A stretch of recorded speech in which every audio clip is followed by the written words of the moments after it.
ಎಲ್ಲರಿಗೂ ನಮಸ್ಕಾರ. ಕತೆ ಗೂಡಿಗೆ ಮತ್ತೊಮ್ಮೆ ಸ್ವಾಗತ ಬಯಸ್ತೀನಿ. ಇವತ್ತೊಂದು ನನಗಿಷ್ಟವಾದ ಇನ್ನೊಂದು ಕತೆ ಹೇಳ್ತೀನಿ. ಈ ಕಥೆಯಲ್ಲಿ ತುಂಬ ಚೆನ್ನಾಗಿರುವಂಥ ಒಂದು ನೀತಿ ಕತೆ ಇದೆ. ಒಂದು ಊರಿತ್ತಂತೆ.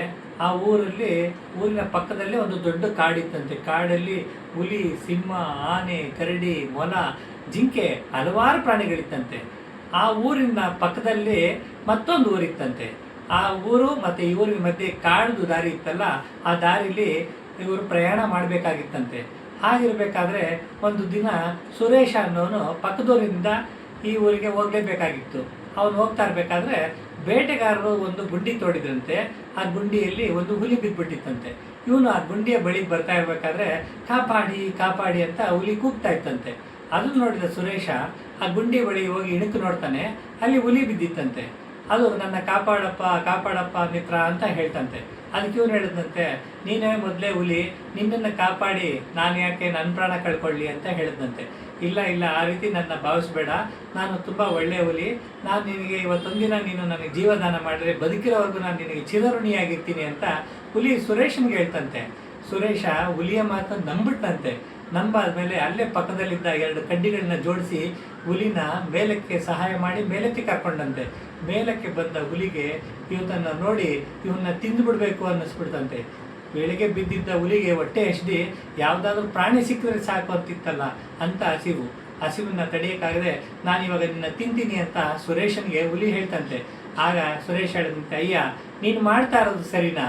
ನಾನು ನಿನಗೆ ಸಹಾಯ ಮಾಡಿದ್ದೀನಿ, ನೀನು ನನಗಿವಾಗ ಉಪಕಾರ ಮಾಡಿದವರಿಗೆ ಅಪಕಾರ ಮಾಡುವಂಥ ಬುದ್ಧಿ ತೋರಿಸ್ತಾ ಇದೆಯಾ ಅಂತ ಸುರೇಶ ಹೇಳಿದಂತೆ.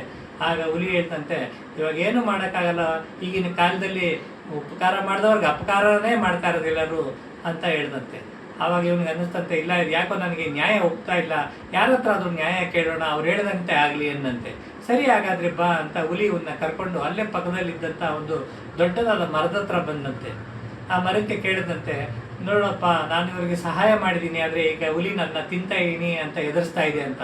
ಆವಾಗ ಮರ ಹೇಳ್ತಂತೆ, ನೋಡಪ್ಪ, ನನ್ನ ಮರದ ಹತ್ರ ನೆರಳಲ್ಲೇ ನೀವು ಕುತ್ಕೊಂತೀರಾ, ವಿಶ್ರಾಂತಿ ಪಡಿತೀರಾ, ನನ್ನ ಸಿಹಿಯಾದ ಹಣ್ಣುಗಳನ್ನ ತಿಂತೀರಾ, ಹಾಗೆ ನನ್ನ ಎಲೆಗಳನ್ನ ಬಡಿಸ್ಕೊಂಡು ಹಬ್ಬ ಆಚರಣೆ ಮಾಡ್ತೀರಾ, ಕಡೆಗೊಂದು ದಿವಸ ನನ್ನ ಕೊಂಬೆನ ನನ್ನನ್ನೇ ಕಡಿದು ಬಿಸಾಕ್ಬಿಡ್ತೀರಾ, ನಿಮಗೆ ಕೃತಜ್ಞತೆ ಅನ್ನೋದೇ ಇಲ್ಲ ಮನುಷ್ಯರಿಗೆ ಅಂತ ಮರ ಹೇಳ್ತಂತೆ. ಮರದ ಮಾತು ಕೇಳಿ ಸುರೇಶನಿಗೆ ಭಯನೇ ಆಗೋಯ್ತಂತೆ. ಇನ್ನೇನು ಸಿಂಹ ನನ್ನ ತಿಂದೆ ಬಿಡುತ್ತಲ್ಲ ಹುಲಿ ಅಂತ ಭಯ ಬಿಡ್ತದಂತೆ. ಸರಿ, ಹಾಗಾದ್ರೆ ಇದು ಸರಿ ಇಲ್ಲ, ಇನ್ನೊಬ್ಬರನ್ನ ಯಾರನ್ನೋ ಕೇಳೋಣ ಅಂತ ಸುರೇಶ ಹುಲಿನ ಕೇಳ್ಕೊಂಡಂತೆ. ಹುಲಿ ಪಕ್ಕದಲ್ಲೇ ಇದ್ದಂಥ ಒಂದು ಮುದಿ ಹಸುನ ಕೇಳಿದಂತೆ. ಅಲ್ಲೇ ಒಂದು ಹಸು ಮತ್ತು ಎಮ್ಮೆ ಇತ್ತಂತೆ.